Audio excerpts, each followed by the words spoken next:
Welcome to the Check Ball Show, sponsored by Prize Picks. I'm Austin Mills, Drew Hanlen, Frankie Delgado. We had to do a solo episode. This episode we've been having, obviously, a lot of awesome guests, but there's a lot going on in the league right now, so I want to talk about that today. But first, I want to see how my boys are doing. Frankie, Drew, how are we feeling right now?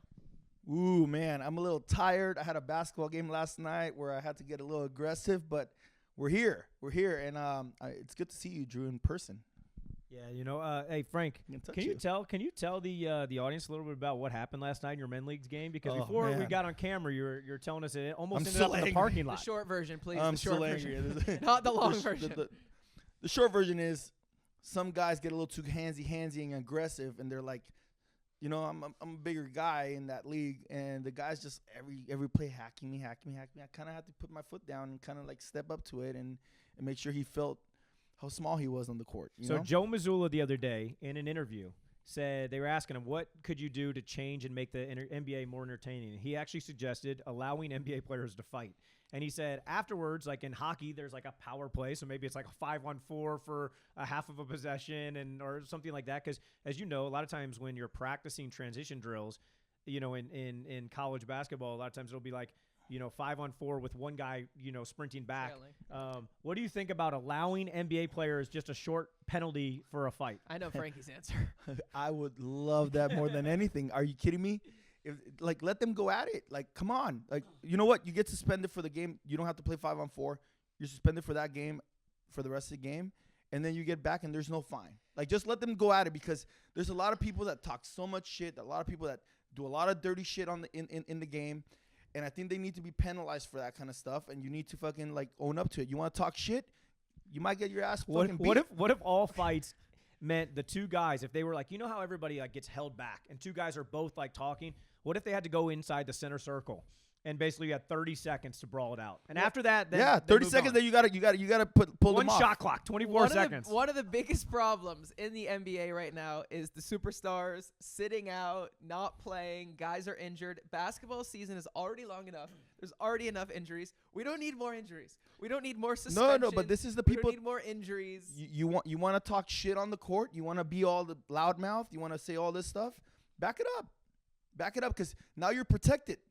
So you can talk all that shit. You can say that. You can pull people. There was a play where like they just like body slammed Giannis the other day, like down, like from the neck. Like, dude, like at some point, something's got to give. The guy that did that has to face his brother. Like, so really cool story. I was talking to an old NBA head coach, and he was talking about how the league has changed over the years, and obviously, you've seen pictures float around the internet where people used to wear like neck braces in the game, and obviously those are very rare occurrences, but that did, occur.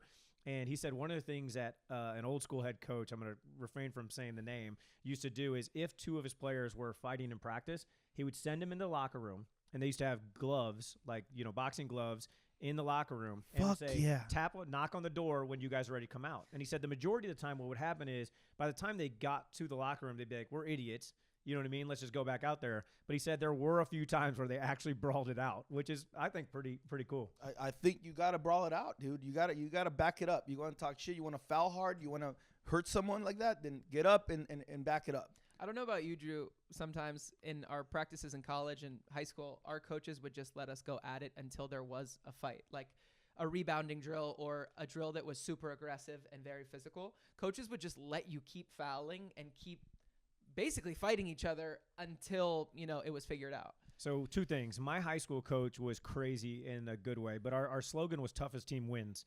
And so like a lot of times when you see Twitter drills where like, coaches will be like, this isn't teaching basketball. And they're like, somebody runs over and takes a charge and then they dive on a loose ball and they do all this. They're like, that's just, not teaching the game. Like we did all of that. Like our coach was all about, there was no out of bounds. So you could literally check people into the wall and he'd be like, keep playing. You'll play through kind of the fouls. You know what? Yes. Because that's how you become a dog. That's how you dive for that ball and you fucking grab that ball and you fucking keep that energy. You got heart. The mantra was right, Austin does not like that. I don't like that. Toughest team wins was our mantra, and I'm telling you, a lot of times, we ended up basically playing so tough that the refs couldn't call all the fouls. And so the other teams would always complain when they played us. But we were a team where I was the only Division I basketball player on our team, and we end up in the Elite Eight, we beat a team that had 4 Division I players. In the state championship, they had 4 Division I players, and we were able to beat those teams because we played tougher. So I think that what Frank is saying is if there's a dirty play, you should be able to retaliate. Whereas what I'm saying now with no repercussions. With no, but if it's clean, I think it actually helps you. I think you're seeing right now in the NBA, which is crazy trends, but some of these teams that we had, before the year declared as, all right, you guys are in the number 1 pick sweepstakes. They're actually winning games because they are playing tougher. They are getting the loose rebounds. They are, defending. And some of the teams that we thought were going to be title contenders aren't because they're not doing those little things. They're not playing as tough. They're not sharing the ball. They're not doing the little dirty work that ultimately wins you games. And what I don't like is it's fine. It's cool because it's like that's what we're supposed to do as humans, like go say sorry when you fuck up. But I don't like that you are that guy in the game, and then as soon as the game is done, you're like, oh, I'm sorry about how I played. My bad. Like no, man, keep the same energy throughout life. Like you want to be the guy that's like you're gonna do that to me, then when we walk outside, keep that same energy. But if you don't want to be that guy and you really felt bad, then don't do it in the next game. And that's what I feel like. I remember a lot of games when they would hack him so much because he's just so good in that league. He would just dominate the league, and they would hack you hard. And I would kind of have to step up and be like, yo, bro, you fucking hit him like that again, then I'm gonna do the same to you on the other side. And kind of it stops because they don't want that smoke once it gets back to them. It is wild that the Pacers literally signed James Johnson when they had that brawl last year, and they were like, we need an enforcer. So, there are players in the NBA that make sure that, their team is good. Well, it's interesting because everyone has a different perspective of that, right? So, like, back in the day, they used to say, once you cross the lines, we're no longer friends. So, like, certain players would be best friends off the court, but the minute you cross that line, you're literally enemies. Or, like Frankie's saying, you're enemies always, where there's guys, and I'm sure you've seen this, I have friends in the NBA that hate other players just because, they think that they're dirty or whatever, kind of like you're talking about. So there's the perspective of, we're different people across those lines, or you're the same person forever and you shouldn't change. Yeah, I think that's, for me, that's how it should be. And but yeah, I got I'm not saying like I'm the protector, but I am his. Like if somebody fucks with him, I am gonna have his back. That's for sure. Don't fuck with me, dog. He's seen a lot of my instances. Yeah, remember? Of course. Not gonna call them all out. No. You guys are a little, the pick and roll combo. Yeah, it's Dre to Steph right there. That's right. So what do you think? Let me ask you guys this: if we talk about you guys kind of being a 2-man unit, we always joke around about that when we're playing 3-on-3. Who are the best 2-man units in the NBA right now? Like who are the best tandems? Because there's a lot of them. Dame and Giannis are definitely up there. You got Jokic and Jamal. Of course. You got Tatum and Brown. You've got Kyrie and Luka. You've got Joel and Maxey. there's every team almost has, 2 guys. So let's just go with this. Let's start with you, Austin, because normally you're the host. I'm going to ask you the question. Who are your top 5 tandems? I mean, I would say I think just because they're by far the best team in the NBA right now, I think I have to go Jaylen Brown and Jason Tatum just because they're so good. I do agree with you guys. I think that there are probably on paper better duos. Giannis and Dame right now in reality are not better if you look at their record and how their team's playing.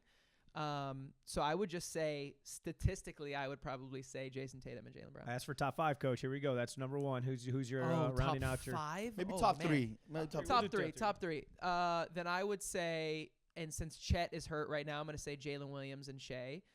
Also because they're so good. They're unbelievable. And then third, I gotta go like Donovan and Mobley right now. Also, I'm just going with teams that are playing really well. Not Jared Allen. I mean, Mobley's technically like their second option. He's like their second max guy. But it seems like it's Jared Allen who's setting the pick and like rolling. Jared Allen holds the fort down, but I think Mobley is more of like a guy that they depend on. So that would be my top 3. Okay. So I'm gonna go. A lot of y'all forget about this, but Steph Curry and Draymond, we gotta say that they will forever be like the 1-2 punch in the NBA. And the Warriors are good right now, they're good. They just lost against the Clippers in a heartbreaker. Go Clips. But I'm sure my boy Simon's gonna love that I said that Steph and Dre probably are the best like 1-2 punch in the NBA.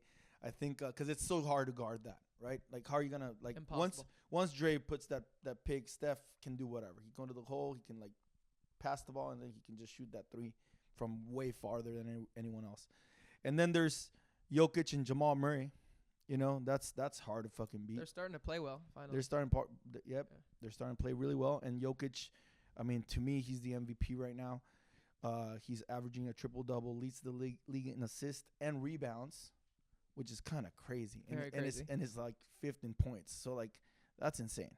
That this guy is out of his mind. Yeah, he's the best player in my opinion by far. And then there's if Joel was healthy, I would say it's and Maxey. I would say Maxey and Joel. Wow, he left out LeBron and AD, which I was I surprised forgot that about he LeBron. They're he four. left They out would've been four. LeBron and AD, which I was waiting for because Frank, always putting him in the list. I mean, obviously They would be four. I forgot about that. I think you have to start with Jason and Jalen. Them being the champs and also just both being so dominant on both sides of the basketball. I'm going to throw in Maxey and Embiid. Joel, yes. Assuming good health and stuff like that. I know they haven't been able to play together this year yet, but two of my guys, there's no chance I'm not having them on the list. And then and you didn't say PG and Embiid, you said Maxey and Embiid. of course. Third one, again, I think that when we're talking about units, I'm thinking about playing together, and so I'd have to go with Jokic and Jamal, just because to me they're the best closing tandem there is. Like, they just basically take turns of Jokic going back downs until teams double him, and then everybody knows how to cut. Aaron Gordon circles to the basket, somebody cuts, and then everybody spaces, or they go, dribble handoff where Jamal, somehow it doesn't matter how Jamal's playing the first three quarters. Fourth quarter, he comes 2 up minutes big left. every single time. 2 minutes left. Jamal Murray. But I mean, there's a lot of good tandems. You know what I mean? Like, No mention of the Cavs being undefeated is crazy. I just don't think they have a tandem. I think they're just such a good team. I think They they are a good remind me a lot of, when Atlanta was really, really good, when they had 4 All-Stars. That year, they actually snuck Kyle Korver into the All-Star game as a replacement. And, you wouldn't say that Kyle Korver was one of the best 12 players in the NBA Eastern Conference at that time, but because their record was so dominant, they snuck in guys. I think that's another interesting trend we're gonna see here soon is what is gonna happen around All-Star, because traditionally it's been send the best players from the best teams who are also the biggest stars, but right now even like the Cavs, like Donovan Mitchell's averaging 22 points a game, which is actually contributing more to winning. It's impacting winning at a higher level, but statistically usually the best players go. It'll be very interesting to see does a guy like Derek White make the All-Star game because he's impacting winning at a high level. They've shown how valuable he is, or do they sneak in some of these guys that maybe are on losing teams that I think All-Star this year will be very interesting. Can you explain the new structure? Because I don't fully understand it, and probably most listeners, viewers don't understand it. So I don't think they've announced it yet, but what they've been reporting so far is basically the Rising Stars has always had this like tournament, this bracket play. And they break up the players, and then they compete against each other, and it's like a Final Four, basically. Right. Now what they're saying that they're going to do is the winner of the Rising Stars earns a berth into the bracket of the actual All-Stars. So you'd have a team of 8 Rising Stars, then you'd have a team of 8 NBA All-Stars. Those 2 teams play in one side of the bracket, and then the other side of the bracket is another team of 8 and another team of 8 of All-Stars. So there's still 24 All-Stars, but it's basically they're broken up into 3 teams of 8, and then it's a Final Four competition. So the goal of it was the Rising Stars will obviously want to play really hard against the All-Stars, and then hopefully the All-Stars play hard to match that intensity. I think it's stupid. I think the All-Star game, what people don't understand is the All-Star game has always been a show.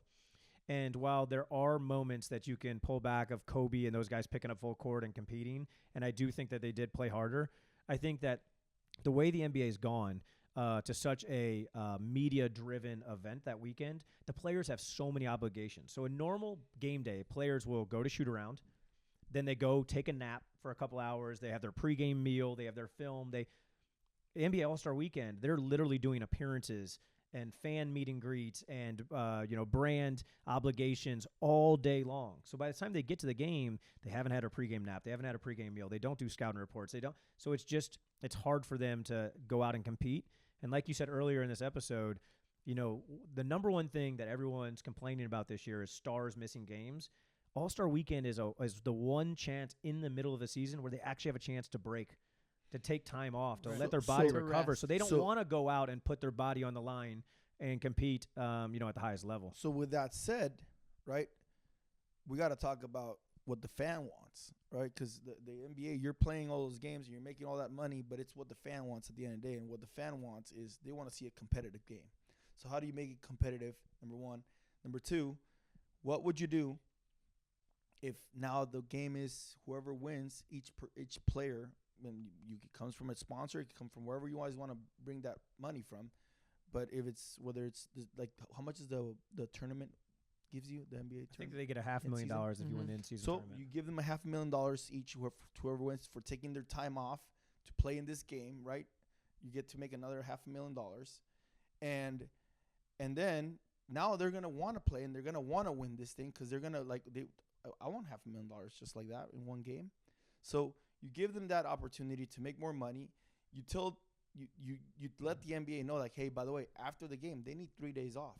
So let them have 3 more days off and take a whole week off for the NBA. So it's not just the weekend and that's it, and they don't get to take a break. So that way they do get 3 more days off and extend the season 3 more days. Like, what does it matter? So for those of you that didn't see it, we had the professor on last episode. And one thing I kind of realized from the professor is there is a real talent in being an entertainer, right? There's being an entertainer and there's being a basketball player. And the professor found, and the and one guys found this balance of being an entertainer and a competitor, and it is a real talent. NBA players are purely competitors. They're not really entertainers. They're trying to win basketball games and make as much money as possible. So when you try to put them on a floor to be an entertainer, they're going to go to the total opposite side and just try to entertain.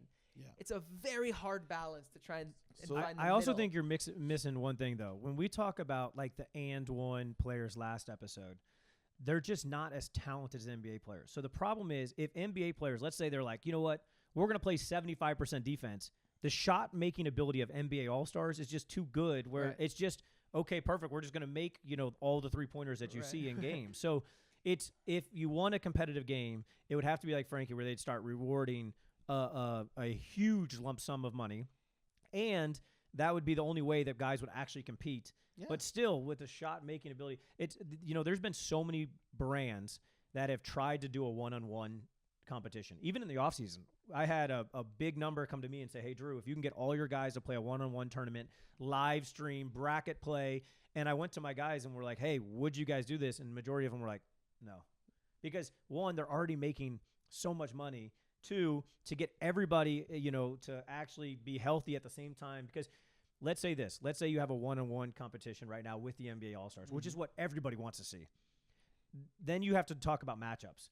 Like, do you match up Steph Curry with Joel Embiid first round, or is it just big men versus guards? And then also one-on-one, like LeBron always says, isn't real basketball. It's now, okay, somebody's really dominant because they're more athletic, more physical, more dominant, or is it somebody that's a really, like Tyrese Halliburton always jokes around, is like, dude, I'm not going to beat anybody one-on-one. I'm a passer. I'm a guy that makes everybody else better. So maybe that's just like a skill challenge, right? Like, just like the 3-point challenge.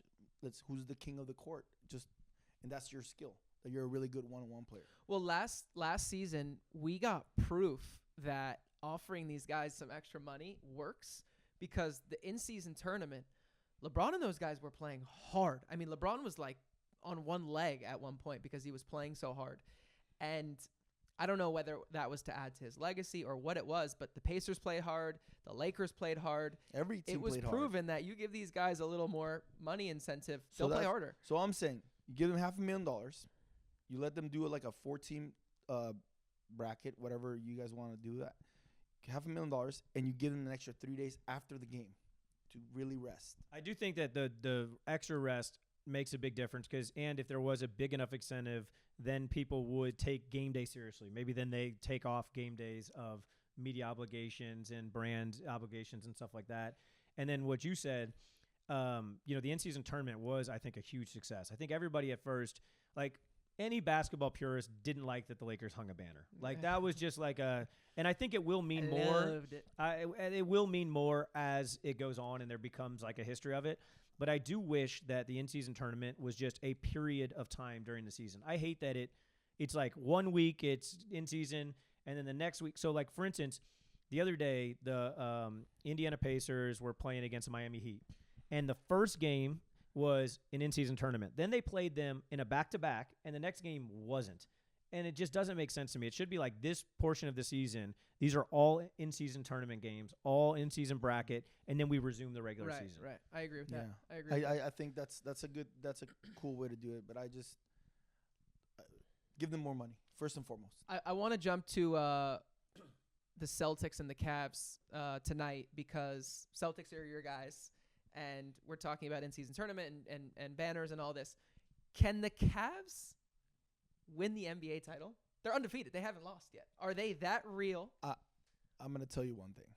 Being 15-0 in the NBA is like being 3-0 in the NFL. It's Fugazi? No, it's not that it's Fugazi, but you're 3-0 in the NFL. So it's a long season. You don't know what happens later on in the season. Remember, the bodies, like some teams are like playoff teams. They show up when it counts. That you know the Warriors are playing really good right now, but you know that when you see them in the first round, you want nothing to do with them. Yep. All right, these guys are gonna have to play. The Cavs are gonna have to play the 76ers, probably healthy at that point, or the Milwaukee Bucks as it seems right now. Here's what I'll say. I think that obviously the way that they've unlocked Mobley has been awesome.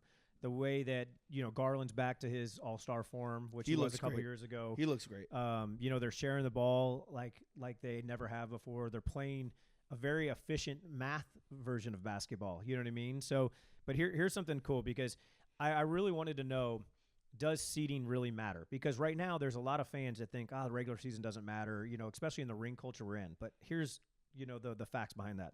The number one seed, so if you're a number one seed, has won the NBA championship 50 times. The number 2 seed has won the title 16 times.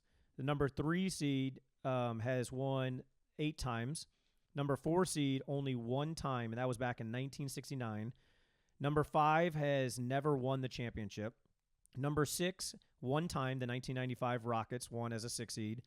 Number 7 has, has never done it.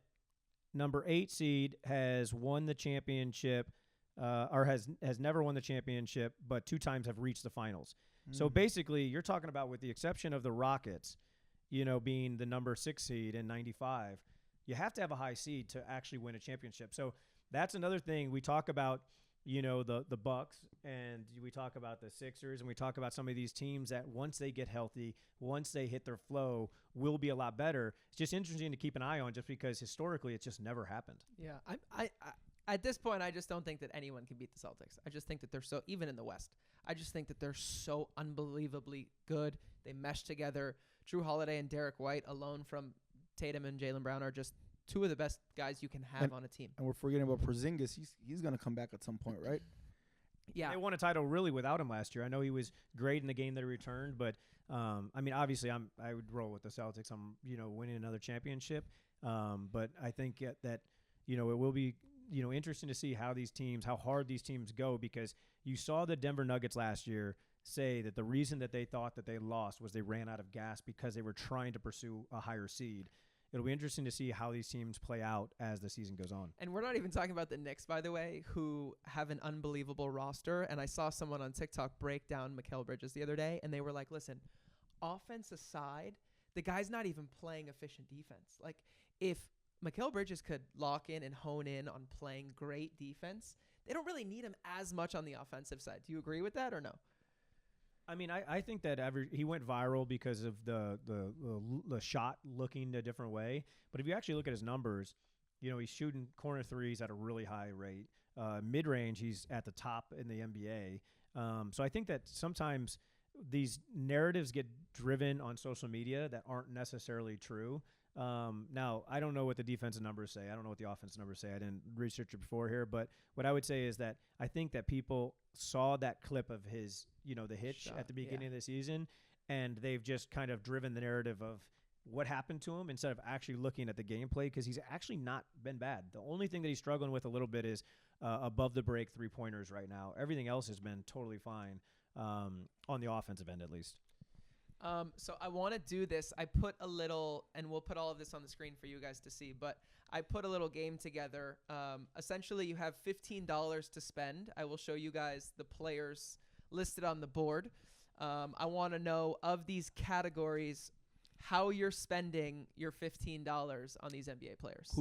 What? This is $5. That's $5, $4, $3, $2, and $1. So you basically essentially can choose one from each category, or select from others. But I can go first because I've kind of prepped and looked at it. So with my $5 slot, I'm going with Giannis, and I'm gonna put Giannis at my 3. My $4 slot, I'm gonna go with Wemby, and I'm gonna put him at the 5. My $3 spot, I'm gonna go with Paolo Banchero at the 4. My $2 spot, I am going to go with, I think I got to go with Dame there in the 2. And then my $1 spot, I'm going with Drew Holiday. So I got Drew at the 1, Dame at the 2, Giannis at the 3, Paolo at the 4, and Wemby at the 5. All right, I'm going to take a crack at it. I did not prep because you just showed me the list.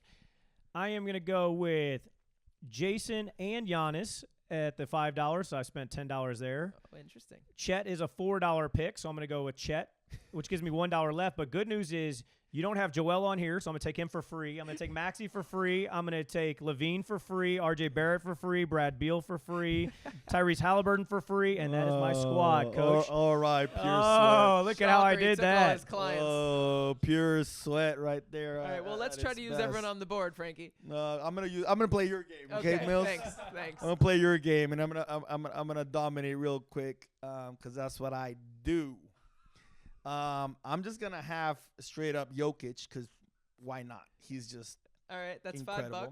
Okay, I'm gonna have. This is a good one. I'm gonna have Jokic, Brunson with my $4. Whoa, that's $9. All right. Okay, because I'm gonna have that little pick and roll going all day long. I like and that. then I'm gonna have Bam with my 3.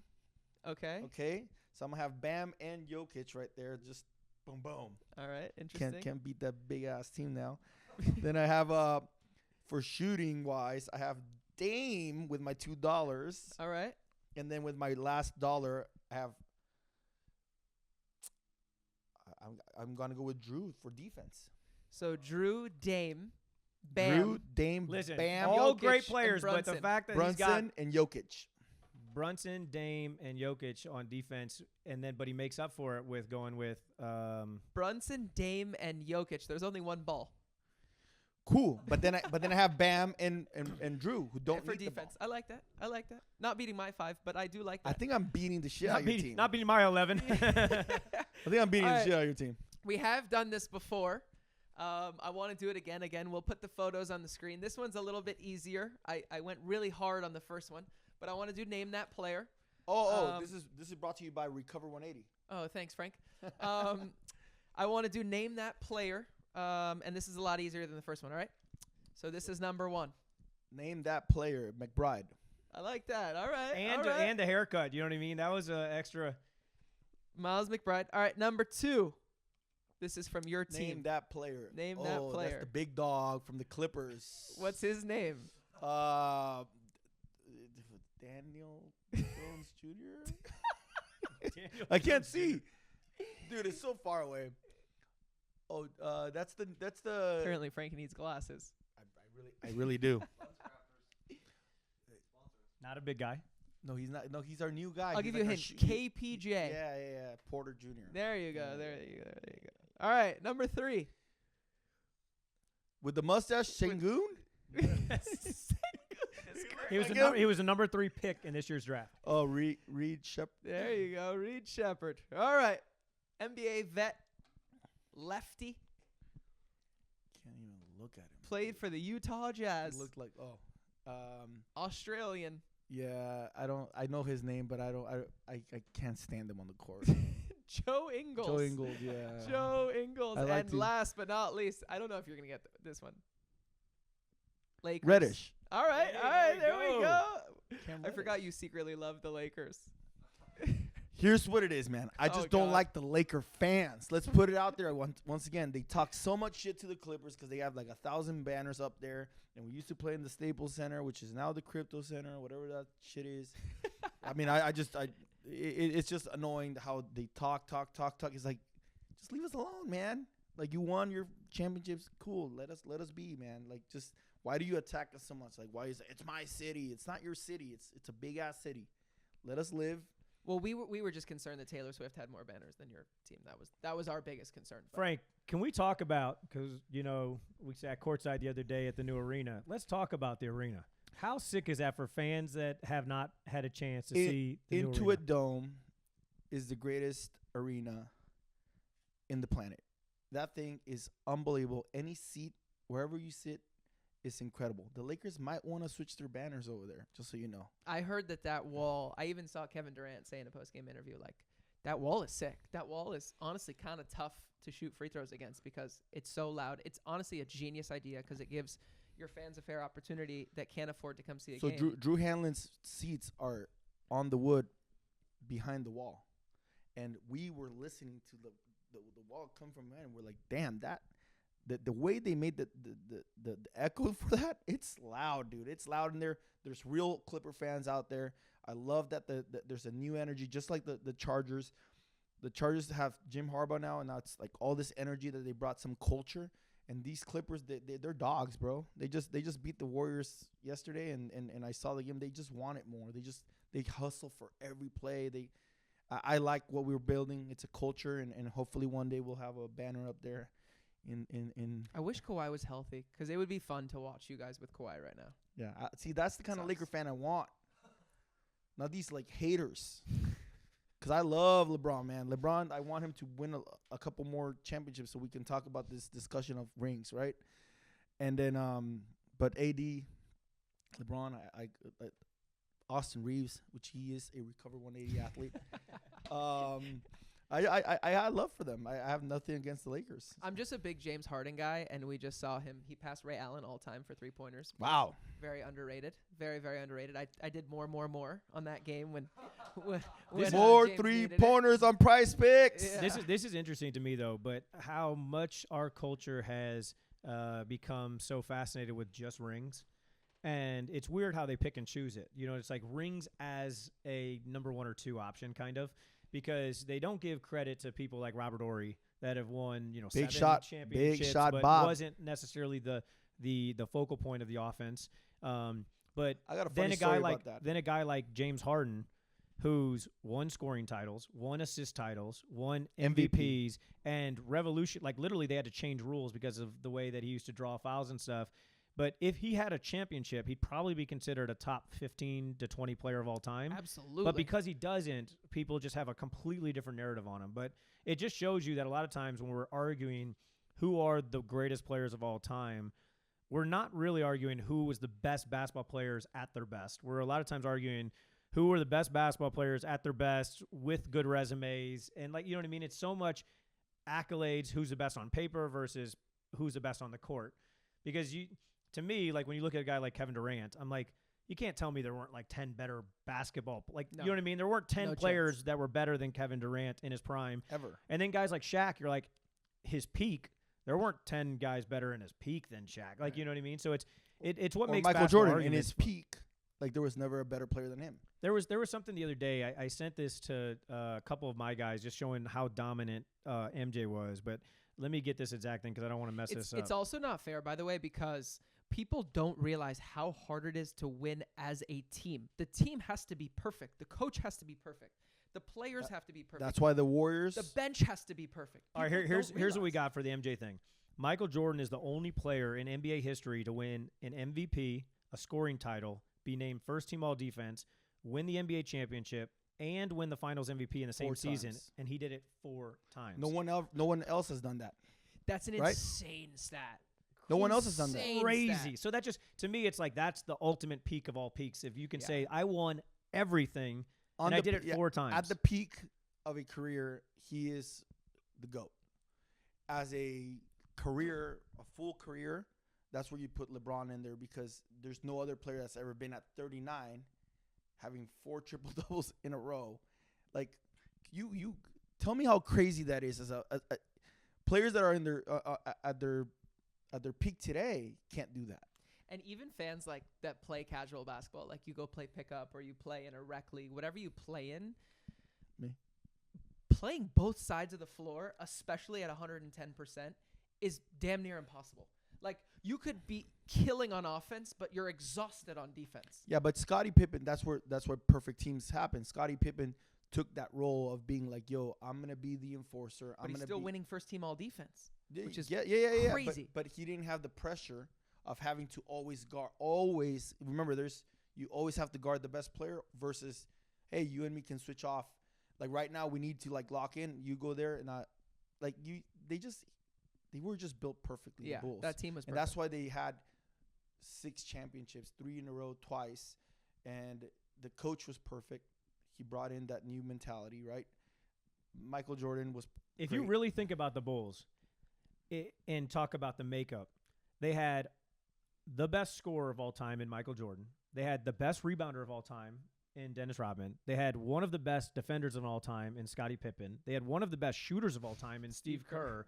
And they had arguably the best coach of all time in Phil Jackson. I mean, that's all on the same team, and we didn't even name some of the other great role players that they had. So like Ron Harper, like he was incredible. Luke Longley, I mean, Kukoc, I mean, you just start going down the names. They were, and again, the best European player at that time.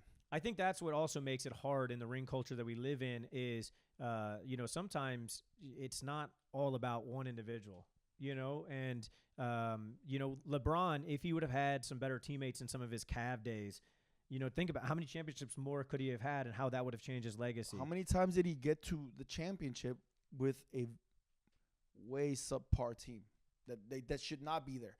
When they beat the Celtics, dude, But I think you can say that about anybody just because, like, Michael Jordan, the one year against the Celtics, averaged 42 or 43 points a game in the playoffs, and they got swept. And so you're going, hey, I did my part. Yeah. Like, y'all lost. Like, you know what I mean? I didn't have the team. So I just think that's why the one thing that I wish the narrative was different in the basketball culture was just instead of just saying what have they been able to do on paper, it's like watch the games.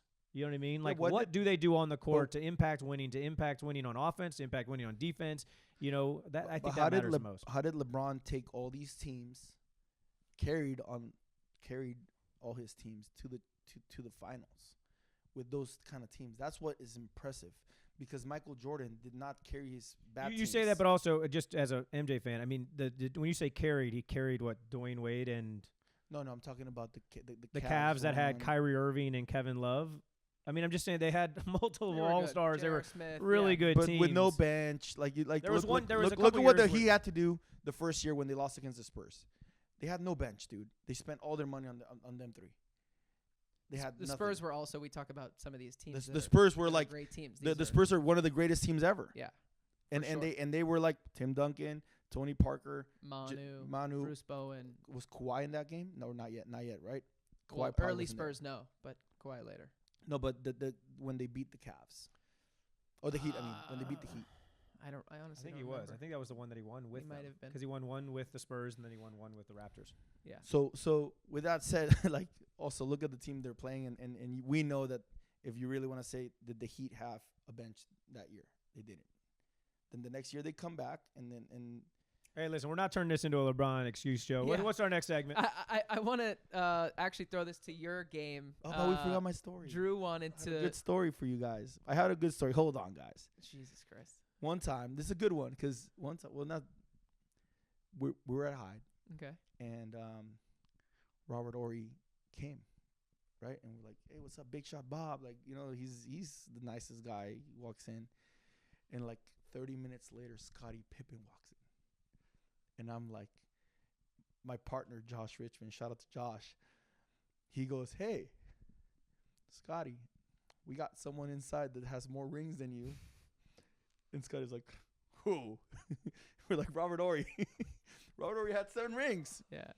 So when you brought in Robert Horry, like, he's a winner. Like, we got to give him some credit. Like, this guy went to every team and he won rings. Big time. And that's what I wanted to say. Like, you need that guy that is also, like, he is a winner. He plays the role the perfect way. And he would hit the big shots when it was needed. So Shout out to Robert Horry. Shout out to Scottie Pippen. That's Laker royalty. So Drew wanted to have all of us. You tell them what you wanted to do. Yeah, so I thought we were talking about what fun things we could do. You came up with $15 to build a team, and so what I thought we would do is basically build a perfect player or the best player possible without duplicating. So what we'll do is we got to randomize. Maybe you can get a randomized number thing, but we'll go through and maybe 4 characteristics of a player. Yeah. And we'll build it out. So, somebody could choose Steph Curry's shooting, somebody could choose Kyrie's handle, and so on. But, we'll go through and we'll kind of randomly select, kind of in a snake order so that we can go back and forth. All right, I'll let Austin go first. What do you want me to listen? No random. You get to go first. Frankie just gave it. Okay. We'll just go this way and go back and forth. Let me go first. I'm taking Steph shooting. Yeah, I was gonna say that's pretty. That's a pretty cool. that's a pretty dominant one. I am going to go with KD's skill set. Okay. What does the skill set mean? Because there's too many skills with he's just one of the his best skill players set. ever. His versatility. To You're giving a lot because shooting. He has shooting. He has. I'm going KD's skill set. His ability to be dominant in all areas of the game. Just his versatility. KD's versatility is skill set. So Steph's skill set. No, that Steph's comes in shooting. with He's shooting. taking Steph's shooting. I'm taking his ability to impact the game in multiple ways. Come on, man. I would say that's a little broad. It's too broad, bro. It's a little broad. Because he can play defense too. That's his skill. I'm just talking about offensive bag. Like that's what I'm just talking about. His bag. Like offensive bag. So moves. Offensive moves. That's what I'm talking about. He's His going skill moves. set, yeah. Okay. Moves. So I'm gonna start with Jokic IQ. Oh, I like You get that. to go again because we're going back and forth. So now you get to go, and then I go, and then he goes. Let's go. I'm gonna go with okay.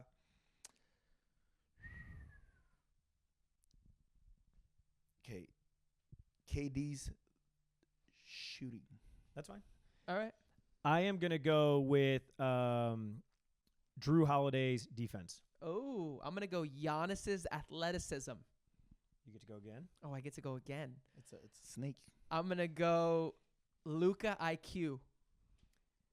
I am gonna go with Joel Embiid's low post dominance. Okay. I'm gonna go with You got 2 to finish. I'm gonna go with Wemby's. No. I'm gonna go with my boy Chet. I'm gonna go with my boy Chet's blocking abilities. Okay. I like that. You got one more. And then I'm gonna go with got my shooting. Kyrie's handles. I like that a lot. I am going to go. Let's see. So far I have got defense. I've got a bag. I've got dominance. I mean, I'm already set, coach. I'm going to go with, Frankie's going to love this, LeBron's IQ. That's a good one. That's a really good one. I'm gonna go Wemby's size. So Wemby's size. All right, so let's build. Giannis's athleticism. So he's got Wemby's Steph's size, shooting, and Luka's IQ. So you got That's unbeatable. That's a good player, but I like my player better. Yeah, I think your player is good because of his size, but look at mine. Just think about it. Okay. You have Jokic's IQ, which is probably Is Jokic's IQ better than LeBron's IQ? I think it's right up there. So whose is better? I'm putting him against himself. Whose is better, coach? Whose IQ is better, coach? Today or back in the day? No, just right. Who's For 22 years or for just I'm just asking a question straight up. Who's got a better today's IQ world? in your opinion? in today's right now? Yeah. He doesn't want to say it. Go ahead, say it, coach. Coach, Who's got a better IQ? why coach? did you do this to me? I'm gonna have to recover 180 from this one. We're gonna say LeBron's. Okay. So keep going. So I have a better IQ. Keep going. What's your other But I have the player? IQ with the shot blocking, Okay. with the KD's score, shooting ability, and the Kyrie handles. You guys don't have handles. Well, so Steph's a better shooter. I don't have handles. Who's your handles? Steph's a better shooter than KD, so you're out there. Right, but who's the LeBron best has player better there, IQ than right? Jokic, so you're out Who's? there. Who's got? LeBron has better IQ than Jokic. But you got. We're playing against each other, right? So my player's gonna play against yours. You can't use his. My player has Joel. Listen, just real quick. You guys have recapped yours. Mine has Joel Embiid dominance, who's led the league in scoring the last 3 years. Yeah, but I have Jokic fucking. Yep. Then we have KD's skill set, who arguably, in my opinion, has the biggest bag on the offensive end. Who? Kevin Durant. Yeah, but I have his shooting. Yeah, and I have his skill set. And then we have Drew Holiday's defense, who's arguably the most versatile defender. Cool, but there I got is. Kyrie's handles to go by him. Well, we saw what happened in the finals, Coach, when they matched up. And then the What last thing is LeBron's IQ, who you just said was better than the guy IQ that you chose. Your opinions, your words, not mine. But I said I have the Kyrie and I have the Chet defense. What I would say is all of these players would be very, very good players. Yes. Let us know who you guys think has the best player. All right. But so you had Wemby, so like you lost just because Chet over there and Jokic, like. I want to play a little game with you guys right now, quiz you on who's leading the league in each category right now, and we're going to do it prize pick style, so we're going to go more or less. I'm going to tell you the player, and you guys got to tell me more or less, okay? Leading the league in points is Giannis at 31.5. More or less? More. Less, just under after last game. 31.4 points. Oh, my goodness. Just under, Coach. All right, rebounds. There Jokic, goes my money. 13.5. More. I'm going to go more, too. It is more. It's 13.7. Give me my money Okay. back. Give me my money. Assist is also Jokic at 11.5. More. I'm going to go more again. 11.7. Yeah. 11.7. You're getting the bag today, but I'm getting the flex play. This never happens when I'm I getting the flex actually play. play prize picks. I'm getting the flex, so I get 2 out of 3, so I still get a little check. I cannot believe that this player is leading this category, but field goal percentage is Daniel Gafford, 65%. More. More. He just dunks, right? 70.8%. Wow. By the way, you have It's to be always cheating amazing when if you look at field goal percentage leader every year. It's always the guys that just everything was in the I feel like respect. you're giving Lobs. the answers to him. I know, I the can't fact- even see. the I'm from not. I here. can't even see He's it right 4 here. for 4. I'm 3 for 4. All right, threes made is Ant, shooting at a high clip this year at 63s so far this year. Less. 67 threes. He's Wow. leading the NBA in threes, which is like That's a lot of threes. Ant's traditionally not known as a three-point shooter, which is interesting. I loved his interview when they asked, "What do you have to say to the people who say you shoot 2 and 3?" He said, "F them." I love that. Dude, I used to say that too. I watched the starting 5 thing that you're on, and he's just amazing. Yeah, he's great. He's He's the star of the show. It'll be interesting because I saw this with Jason. A lot of Celtic fans that on social media used to hate Jason and me for basically eliminating a lot of his mid-range shots. And what they didn't realize was the Celtics, drove that shot change so that he would get more at the rim, more three-pointers, and more driving kicks because, that helps their team win more games. And so, obviously I grew up in an era that loved Michael Jordan and, idolized Kobe Bryant and all these guys With that the won mid-range. in the mid-range and mid-post. And trust me, that's how, when Jason was in high school and college, that's all we did. We worked on mid-range and mid-post. But it's just the new game is all about the math. Yeah. And so while you do still need mid-range shots to, close games and there's moments where, if they're taking away the basket, it's better to shoot, a mid-range shot than it is a contested, at the rim against a good shot blocker. That shot profiles help the Celtics win more games. And so it's interesting to see Ant take that approach. The one thing I think the next evolution is his free throw rate is way down. And so it'll be interesting to see if he can start to drive more to the rim so he can get the free throws up and still maintain that same shot profile you're talking about. All right, so last two of our prize pick style. 3-point percentage is also Jokic, which is crazy because he's assists, rebounds, and 3-point percentage at 50%. He's actually higher than that. I'm going to say more. I think he's at 56. Is that right? He's more at 56.4% from his three. field goal percentage and his 3-point percentage are both, I think, It's same. crazy. 56. And last is blocks. Of course, Wemby, 3.5 blocks per game. I'm going to say less. I'm going to say more. 3.7 blocks per game. Almost Wow. 4 blocks a And game. this is why I lose all my money on prize picks. But I at least get the flex play always. At least you get that little one. You get your money back. Yeah, you get like your 0.15 You got to cents. do flex play. I You realize got to do flex play. If you want to make your money, do flex play. Flex Prize play. picks has been amazing. I think it's the most fun. It's made the NBA, the NFL, everything more entertaining for me. It makes me want to watch every game because I'm like in it. Use code BallerMedia. If you spend $5, you get 50 back automatically. So $5, get 50 back automatically. Baller Media is what you put on the code. Yep. But once again, use Flex Play, please. So Drew and I were slightly late today, and Frankie said he has a hard out. We're 3 minutes past your hard out, so I'm going to cut it for you. I have a hard out. I have a big meeting today, Coach. Frankie decided to be on time to something in his life today. Whoa. Until next time. Business is business. Thank you guys for watching. And We're fun is out. fun, guys. Have a good day. Go Caps.